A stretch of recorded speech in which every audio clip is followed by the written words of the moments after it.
Chapter 14 concludes Isaiah's timeline for the last days, and he begins it by announcing the Lord's covenant of peace with the 12 tribes of Israel. The Lord will yet choose these 12 tribes and set them in their own land, meaning the lands of their inheritance. These are millennial promises.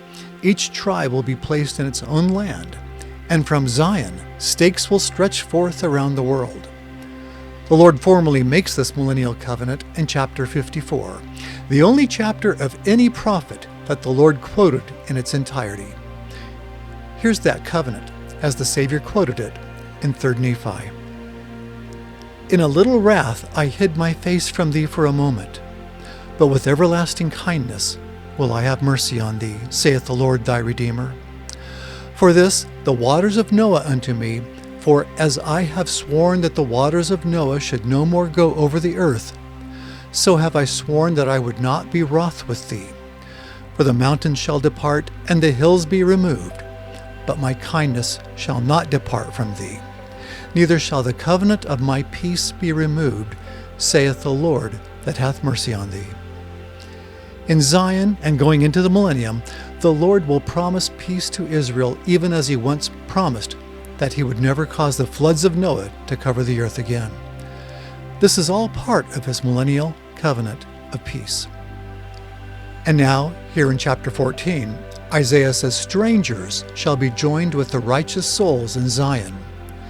These strangers are Gentiles from around the world who have been converted and joined with the true seed of Israel in Zion.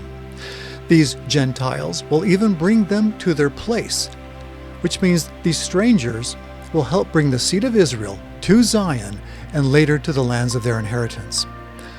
Partway through verse 2, the Book of Mormon gives us more detail.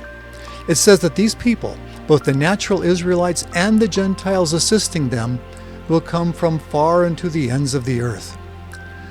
This gathering will truly be a worldwide event, unlike the partial gathering we see today. 144,000 high priests who have been ordained by angels will range over the earth, converting many, many people, even more than those already filling the ranks of Zion. As the Apostle Paul once said, "Now therefore ye are no more strangers and foreigners, but fellow citizens with the saints and of the household of God." Then Isaiah makes a startling statement. "And the house of Israel shall possess them, and the land of the Lord shall be for servants and handmaids, and they shall take them captives unto whom they were captives, and they shall rule over their oppressors." Over the centuries, many Israelites have been oppressed by kings and queens around the world. But now, after coming to Zion and entering into the church of the firstborn, these once oppressed Israelites will rule over kings and queens who once oppressed them. In fact, Isaiah says those same kings and queens who once oppressed them will become nursing fathers and nursing mothers to the seed of Israel, and will even bow down with their face towards the earth and lick up the dust of their feet. Really? Kings and queens will lick up the dust of their feet? So, who will these Israelites be? In short, they'll be the repentant, converted, true seed of Israel. And at this time, they'll be living in the perfection of Christ's covenant. As the Lord said, "Eye hath not seen, nor ear heard, neither have entered into the heart of man the things which God hath prepared for them that love him." After receiving their blessings in Zion, these redeemed of Israel will begin to display terrestrial power, which will entice many Gentiles, even kings and queens, to humble themselves to the earth and become servants and handmaids to these redeemed people of the Most High God.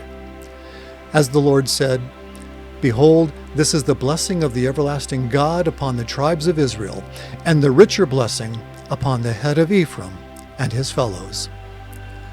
By this time, Zion is growing quickly, both in size and power, but still, the end of the timeline is not yet. As we'll see next time, the Assyrian king will die and be subject to Satan and be thrust down to the dark and benighted dominion of Sheol. In other words, he will suffer and die and suffer.